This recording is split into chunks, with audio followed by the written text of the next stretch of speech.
উনি আমার এই বিল্ডিং এর কন্ডাক্টর। উনি কি বলে শুনেন, আমার এখান থেকে কি কি হারানো গিয়েছে বলেন কাকা। আমি এই বিল্ডিং এর কন্ডাক্টর, কিন্তু আমি এই কারবার দেখি না। এইখান থেকে ইট লই গেছে এবং আমার সঙ্গে একটাও লই গেছে, ছাদে উঠেনে।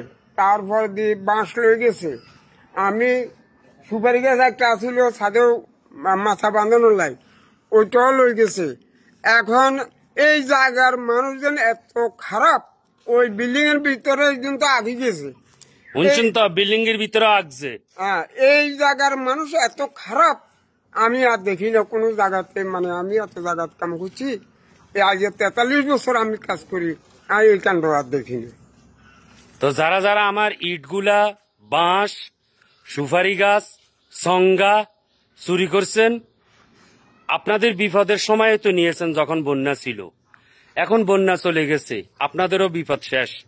তো আমার ইটগুলা দিয়ে যাবেন। আর ঘর আগে গেছেন, সেটা তো আল্লাহ আন্নগো বিচার করবেন। আন্নগো ফুটকির মধ্যে হোড়া উঠক, আপনারা বিল্ডিং এর মধ্যে আগে গেছেন, সেটা তো আর রিটার্ন আপনারা গু হালাইতে নাইতেন না।